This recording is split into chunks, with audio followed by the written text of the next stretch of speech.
दोस्तों, इस बात में कोई शक नहीं कि कैलाश पर्वत धार्मिक दृष्टि से बहुत ही ज्यादा महान है। कैलाश मानसरोवर हिंदू धर्म में सबसे ज्यादा पवित्र जगह मानी जाती है।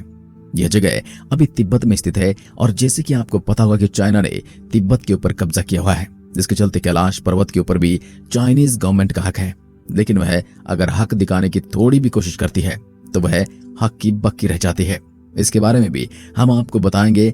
वैसे तो कैलाश पर्वत पर चढ़ना 2001 से ही चाइनीज गवर्नमेंट ने बैन किया हुआ है, क्योंकि चाइनीज गवर्नमेंट के साथ कुछ ऐसी घटनाएं हुई थी जिसके बाद वह कैलाश पर्वत के ऊपर चढ़ने के नाम से ही कांपती है। चीन ने 1990 और 1996 के बीच कैलाश पर्वत पर चढ़ने की कोशिश की थी, लेकिन ये कोशिश इतनी भयानक साबित हुई कि चीन ने यहां पर जाने पर ही बैन लगा दिया।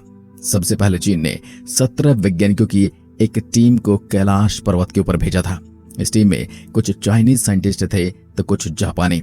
लेकिन इन साइंटिस्ट के साथ क्या हुआ ये किसी को नहीं पता है, क्योंकि ये वहां पर गए लेकिन इन्होंने एक डेट फिक्स की थी कि हम इस डेट तक वापस आ जाएंगे, लेकिन ये वापस आए ही नहीं। फिर कुछ रेस्क्यू टीम को भेजा गया था ये देखने के लिए कि वो अभी जिंदा हैं या नहीं।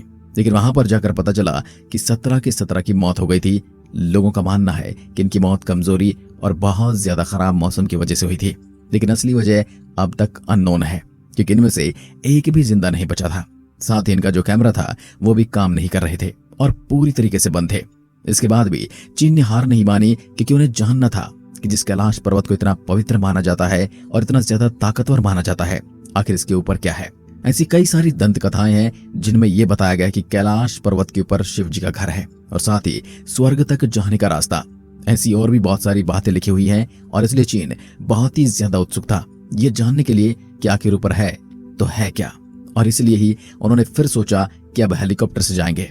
आमतौर पर हेलीकॉप्टर और एरोप्लेन को माउंट कैलाश के ऊपर से उड़ाना बिल्कुल भी मना है, क्योंकि यहाँ का मौसम इतना ज्यादा खराब होता है कि कोई भी हवाई जहाज इसमें टिक नहीं पाएगा। लेकिन चीन ने फिर भी एक हेलीकॉप्टर को वहां पर भेजा।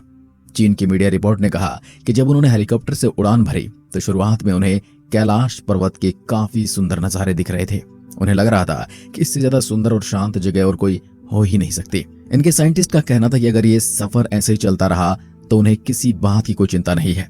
लेकिन इनको ये बात नहीं पता थी कि ये तूफान आने से पहले की शांति है, क्योंकि जिन नजारों का ये मजा ले रहे थे वह मजा चुटकियों में इनके लिए सजा बन गई थी। क्योंकि थोड़ी ऊंचाई पर जाने के बाद कैलाश पर्वत के वातावरण में बहुत ही ज्यादा बदलाव आने लगे थे। उनका कहना था कि वह जब जमीन पर देख रहे थे तो हर जगह पर हिमस्खलन आ रहे थे। ये हिमस्खलन बहुत ही ज्यादा बड़े थे। उनका कहना था कि नीचे देखकर उन्हें थोड़ा डर लग रहा था, लेकिन ऊपर देखकर उन्हें और ज्यादा डर लग रहा था, क्योंकि ऊपर से ऐसे घने काले बादल थे मानो वो हेलीकॉप्टर को निगलने वाले हैं। जैसे ये और ज्यादा ऊंचाई पर गए तो हर जगह पर बिजली कड़कने लगी और काफी जोर की बर्फबारी भी होने लगी। इतने ऊपर ऑक्सीजन लेवल भी बहुत कम हो जाता है, जिसके चलते इंजन भी अच्छे से काम नहीं कर रहे थे और हवा का प्रेशर इतना ज्यादा था कि हेलीकॉप्टर को कंट्रोल करना बहुत ज्यादा मुश्किल हो गया था। चीनी वैज्ञानिकों की माने तो उनका कहना है कि कैलाश पर्वत पर सारी दिशाएं आकर मिलती हैं, जिसके चलते उन्हें बहुत ही ज्यादा दिशा भ्रम दिखाई दे रहे थे। उनके लिए बताना मुश्किल था कि नॉर्थ किस तरफ है और साउथ किस ओर है। उनके पास जो कंपास था वो भी पूरी तरीके से काम करना बंद कर चुका था। उन्हें पता ही नहीं चल रहा था कि वह किस ओर पड़ रहे हैं। उनके लिए बस एक ही डायरेक्शन था और वह था ऊपर जाना। वे जैसे ही ऊपर जाते हैं वैसे वातावरण और भी ज्यादा खराब होता गया।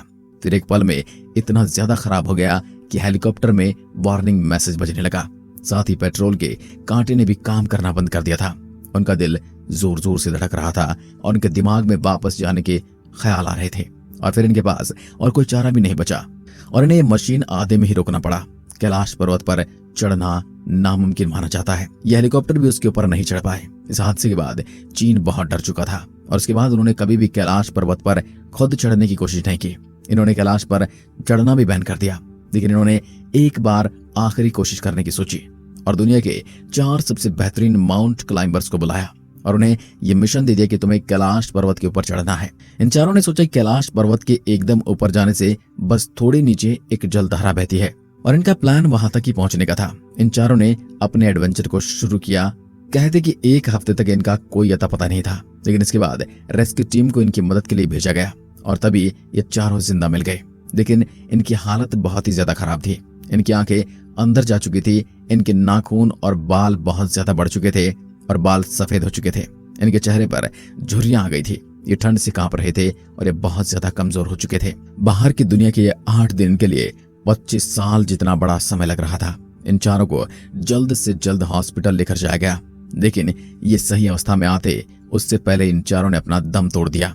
माना जाता है कि कैलाश पर्वत पर इंसानों की उम्र बहुत तेजी से बढ़ने लगती है। आमतौर पर हमारे नाखून और बाल बढ़ने में 2 हफ्ते का समय लगता है, लेकिन कैलाश पर्वत पर बस 12 घंटों के दरमियान ये सब बढ़ जाते हैं। ये टाइम ट्रेवल नहीं तो क्या है? माना जाता है कि यह शिवजी का कवच है, ताकि कोई भी कैलाश पर्वत के ऊपर तक न पहुंच पाए। आमतौर पर कैलाश पर्वत की एकदम ऊपर पहुंचने में बहुत ज्यादा समय लगेगा और अगर ऐसी ही कमजोरी बढ़ती रही तो वह ऊपर पहुंचने से पहले ही मर जाएगा। कहा जाता है कि कैलाश पर्वत पर चढ़ते वक्त एक पॉइंट आता है जिसके बाद ठंड बहुत ज्यादा बढ़ जाती है, आपको घबराहट होने लगती है और कई आवाजें मन में आती हैं कि वापस चले जाओ, जैसे कि कोई हमें चेतावनी दे रहा हो। जिन्होंने इस पर चढ़ने की कोशिश की है, इनका कहना है कि इसके ऊपर किसी पैरालौकिक शक्ति का हाथ है। वैसे तो सवाल तो मन में यह आता है कि आज तक कैलाश के ऊपर कोई नहीं चढ़ा है। देखा जाए तो एक व्यक्ति है जिनका नाम था मिलारेपा। ये एक बौद्ध भिक्षु थे और ये 1128 में कैलाश पर्वत के ऊपर चढ़े थे। माना जाता है कि मानव इतिहास के ये इकलौते ऐसे व्यक्ति थे जो यहाँ तक चढ़ सके थे। वैसे नीचे आने के बाद इन्होंने किसी से बात नहीं की थी, जिसके चलते हम यह पता नहीं लगा सके कि ऊपर क्या है। और इन्होंने अपने किसी भी लेख में या किसी भी भाषण में इन्होंने नहीं कहा कि ये कभी ऊपर गए थे। वैसे लोगों का कहना है कि मिलारेपा पहले से काफी ही तेजस्वी थे, लेकिन कैलाश के ऊपर से आने के बाद उनमें बहुत बदलाव आया था। उनकी आंखों को देखकर ऐसा लग रहा था जैसे उन्होंने दुनिया का सच जान लिया हो। उनका स्वास्थ्य पहले से बहुत ज्यादा अच्छा था, लेकिन फिर भी उन्होंने 7 साल के बाद 1135 में इस दुनिया को छोड़ दिया। दोस्तों, कैलाश पर्वत के बारे में कई और खास बातें हैं, जैसे कि धरती के एक और उत्तरी ध्रुव है और दूसरी ओर दक्षिण ध्रुव। दोनों के बीचों बीच स्थित है हिमालय। हिमालय का केंद्र है कैलाश पर्वत। वैज्ञानिकों के अनुसार ये धरती का केंद्र है। ये एक ऐसा केंद्र है जिसे एक्सिस मुंडी कहा जाता है। एक्सिस मुंडी अर्थात दुनिया की नाभि या आकाश ध्रुव और भौगोलिक ध्रुव का केंद्र। यह आकाश और पृथ्वी के बीच संबंध का एक बिंदु है जहां 10 दिशाएं मिल जाती हैं। रशिया के वैज्ञानिकों के अनुसार एक्सिस मुंडी वह स्थान है जहां अलौकिक शक्ति का प्रवाह होता है और आप उन शक्तियों के साथ संपर्क कर सकते हैं। ये दुनिया की सारी दिशाएं यहाँ कर मिलती हैं। कुछ मानते हैं और जानने के बाद आप सब कुछ देख सकते हो, लेकिन इसके ऊपर जो कुछ भी है पक्का कुछ खास है। एक रशियन वैज्ञानिक है जिनका नाम है अर्न्स्ट मुराशेव। इन्होंने अपनी जिंदगी कैलाश पर लगा दी। इन्होंने एक किताब भी लिखी है जो कि पूरी कैलाश पर्वत के ऊपर इनकी थ्योरी से बनी है। इनका मानना है कि पर्वत के ऊपर कोई बहुत ही बड़ी शक्ति है जिसे इंसान नहीं समझ सकता है। इनका कहना है कि अगर आप कैलाश पर्वत पर 1 महीने रुकोगे तो आपकी जिंदगी के 25 साल ले लेगा। दोस्तों, कहना है कि कैलाश पर्वत के ऊपर नहीं, कैलाश पर्वत के अंदर भी अलौकिक शक्ति है।